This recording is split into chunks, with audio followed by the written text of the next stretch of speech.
And I encourage you to welcome to the stage Ms. Kasandra Vitacca. Thanks, my friend.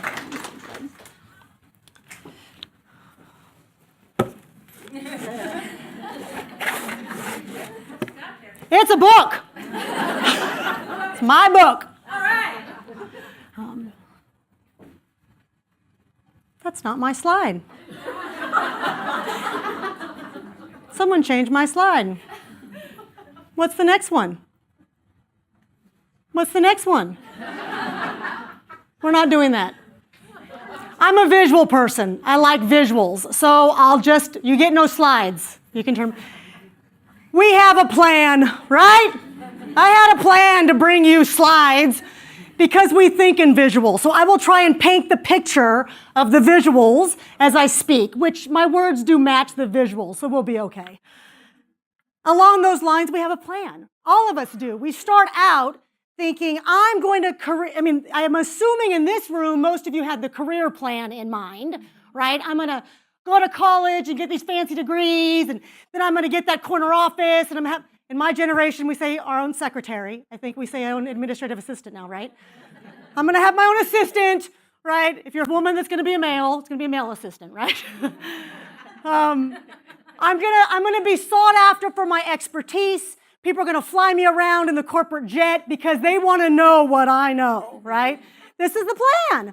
Or maybe you have an alternative plan, the plan like the family plan, right? You have this vision of this beautiful, excellent, amazing, sexy husband, because of course they're sexy, right? And you're going to make beautiful babies, and then you're going to have this great life, and they're going to go be these excellent people in society, and then they're going to make babies, and you're going to be a grandparent, and then it gets way fun because you can spoil the absolute heck out of them, and you are not responsible, right? So we have this vision, and even though we think that the trajectory is relatively going to be up, we assume there might be a bump in the road, but you cannot envision what life really looks like.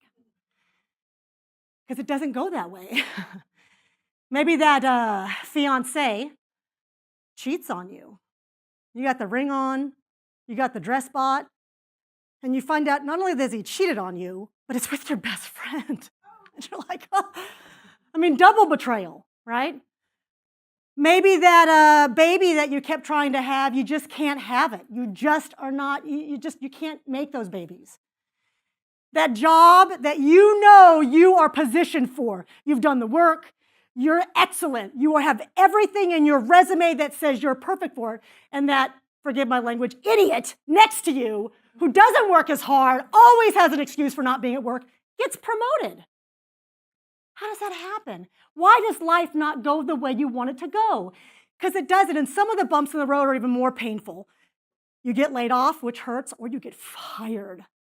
Devastating to get fired. Everybody should get fired once, by the way, FYI. Absolutely devastating. Sorry if that freaks you out, just letting you know. So you think, you know what? I had a plan. And I'm a good, smart, energized person. I'm willing to do the work.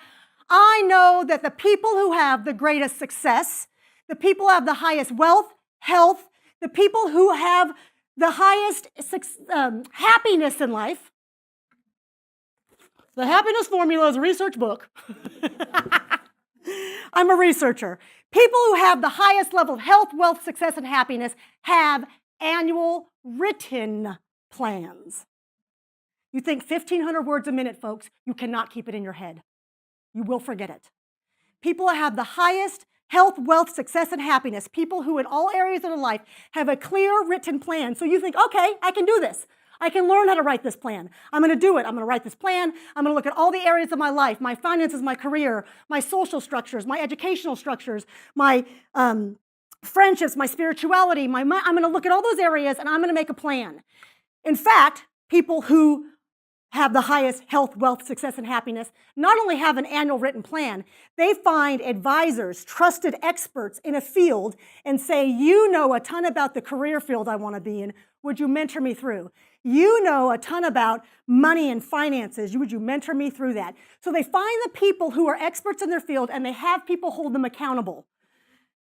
Those people have the greatest levels of success. So you do this, and you start getting some traction. You're like, whew, I'm doing it. I'm making it happen. Things are starting to go my way again. This is pretty good. I'm back on the upward trajectory. So you're making it happen, you're making it happen. And as you start working with these trusted advisors and you start hanging out with them, what you start to realize is they're excellent in the area you sought their advice, but they can't. Their family life is a mess, maybe, right? Like you can't keep a relationship together if someone just did whatever the heck you said, or you find out they might be great in the area of relationships and spirituality, but they're living on a sleeping bag. They can't get their finances together. And so what you realize is, I want excellent. I want all the areas of my life to be good. I can be good in one area, but I want to be healthy physically, feel good, look good. I want to be financially secure, comfortable, secure, have my wants and not just my needs. I want to be in that excellent relationship, not just an okay one, but excellent, thriving, dynamic, everything good about it. I want my friendships to be good, rich, deep. You have this vision for yourself, and what you realize is the problem is far too many people, the uber majority, settle. They say it's okay, it's good enough. Good is the enemy of great. I don't know about you, but I have no patience for anything but great in my life. Great. I expect great for me. I compare myself to me. And I imagine for a lot of you sitting here, you're comparing yourself to yourself and you want great for you too. So you think, what's it going to take to get there? So you start again doing some more reading, and what you realize, what Kimberly mentioned, the people who have the highest level of health, wealth, success, happiness, first focus on their intellectual quotient, their IQ. God gave you a particular number of IQ. You can't change that. You're either average, above average, below average. It is what it is, but you can learn. You can learn. Just might take you a little longer to learn if you're average and you got the person who's a genius next to you, but you can still learn. Your IQ doesn't limit you. It is what you're feeding your brain. The type of information, people who are the healthiest, wealthiest, happiest, most successful, money, titles, enjoyment of life, are voracious readers. They read. The average American citizen spends about 5 hours a day on social media, TV. If you took 2.5 hours and actually read quality research-based nonfiction, quality research-based nonfiction. Sorry, Shades of Grey. Sorry, Harry Potter. Okay, not going to do it for you. I like Harry Potter. I didn't read the Shades of Grey. I don't need to. I know what it says. So IQ, they focus on what you're feeding your muscle. If you do not exercise the muscle in your head, it'll get fat and flabby just like your body if you're not feeding it quality food. Your brain's a muscle. You have to feed it good nutrition. You have to feed it good thoughts. It will get fat and flabby and atrophy. That's where Alzheimer comes from. Don't feel judged by these words. This is research. I'm not judging you. I'm telling you research. The second thing people do who are the healthiest, wealthiest, happiest, they corral their emotions. Emotional intelligence, emotional quotient. In the happiness formula, it's called the emotional quotient. People, it is proven that IQ only gets you so far. What you technically know only gets you so far. A lot of you in this room, I suspect, already know this, whether you were told this or not. It's not about being the smartest. It's about being the person who is able to read those social cues well enough to know how to respond most efficiently and effectively in the moment to serve you. It's how do I respond to you and what you're feeding me? Not how I feel about what you said. Nobody cares how you feel. Nobody cares. Your best friend cares. Your mom cares. Cry to them. The healthiest, wealthiest, most successful people aren't looking for you to care for me. I'm looking for you to want to work with me, do business with me, somehow help me progress, a mutually beneficial relationship. So therefore, I have to corral how I feel, because most of the time, how are we feeling? They don't like me. They think I'm ugly. They don't think I'm smart enough. We do that. We tell ourselves this horrible stuff. I promise you, I promise you, I promise you, nobody's thinking about you. They're thinking about what you think about them. If I know you're worried when I think about what your hair looks like, what your clothes look like, I don't have to worry about my hair or my clothes. You're worried about how you're being received. I know that. You want to know a nugget to success? No, people are worried about what you are thinking about. So you can go, hey, if I don't focus on myself, I can actually focus on you. I can actually pay attention to what you're saying, learn something about you, decide whether we might be able to help each other. And if I can't, I can say, dude, it was great meeting you. Look forward to seeing you around, right? Emotional quotient, emotional intelligence. It's the number one variable that will project you to the highest level of success in a sort of a business environment in particular, and even social structures. The final element, the reason why I wrote the happiness formula. So if you want to know my story, I got a whole bunch of story. There's a lot of story in the book. There's a lot of story about who I am. I haven't given you any personal story. I'm bringing you all the research because I have 10 minutes to bring you research. I didn't want to tell you my story. What I want to tell you was the research. I wrote the book because after about 20 years of working, I worked in corporate America almost 20 years, and now I've been running my own businesses for about the last 12 or 13. What I know, what has happened is I interact with people. I talk to people about their money most of the time. I'm an independent advisor.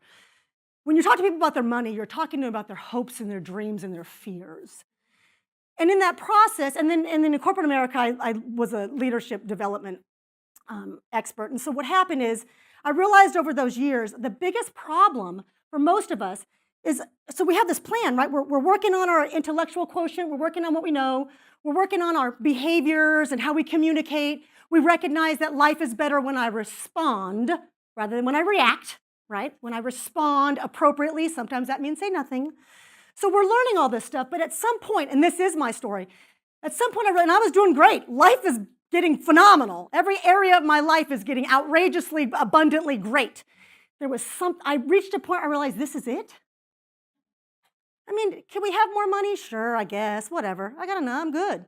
Can I have better body? Sure, we all want that, right? But I'm good, I'm doing what I'm supposed to, right? Can I have better friendships? I mean, I'm good. I mean, so many areas are good. I'm like, this is really good, I'm doing really great. What is missing? And there was something missing.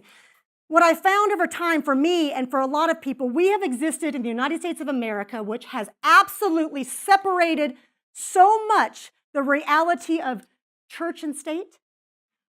We've so separated the spiritual realm from other parts of ourselves that we are no longer acknowledging what 96% of the world believes. 96% of the world believes that we are first a spiritual being having a human experience. We are first an infinite spiritual being having a temporary, finite human experience. So we have separated our spirits from our brains and our emotions. That is why people are not happy. Just like Kimberly said, I will never tell you who to believe in. You want to talk about it personally? I'll have a great conversation with you. If you do not believe in a God of your choice, a God of your understanding, research proves over and over and over again, research confirms, people who are the healthiest, wealthiest, happiest, most successful have a God of their understanding that they can identify, sacred texts that they can read and understand, communities of people that they can rally around, people with whom they can define where do you get your standards of morality? From whom do you learn your beliefs in the world of ethics? If you cannot define where your morals and your values and your ethics come from, those people who don't know where it comes from, that don't have a God system to attach it to, struggle the most. Struggle the most. Because you're doing all the IQ things, you're doing all the EQ things, but your spirit is dying inside you. The happiness formula is nothing but the three elements together. If you want the highest levels, I didn't say you couldn't have a good life. You can have a good life. In this society, you can look great out there. To them, I wanted greatness for me. And I had to recognize if I didn't confront this God quotient, if I didn't finally make some decisions, I wasn't going to get there for me. When I finally started making some decisions about a God for me, that's when that trajectory that goes upwards to the right has never stopped. Never stopped. I am outrageously, abundantly, mind-blowingly happy. in every area of my life. And things don't remotely bother me, stress me out. My kid doesn't do what I want him to do. He's an adult. My husband doesn't do what I want him to do. I'm not going anywhere. He's not either. People don't do what you want them to do. It doesn't matter. I know what it takes for me to harness the power of my intellect, my emotions, and my God. And together, as I approach life, every decision I make is filtered through that formula. Every time I think about my finances, my career, my social structures, I'm filtering through my IQ, EQ, GQ, and life is outrageously, abundantly happy for me. And I know that the process works for others. This is the formula. You're welcome to get the book. It's available. I didn't really mean to do a sales pitch here now that I think about it, but the books are for sale. But indeed, it is about, people mention the word intentionality, people mention the word choice, people mention gratitude. Those all matter, and you've heard them.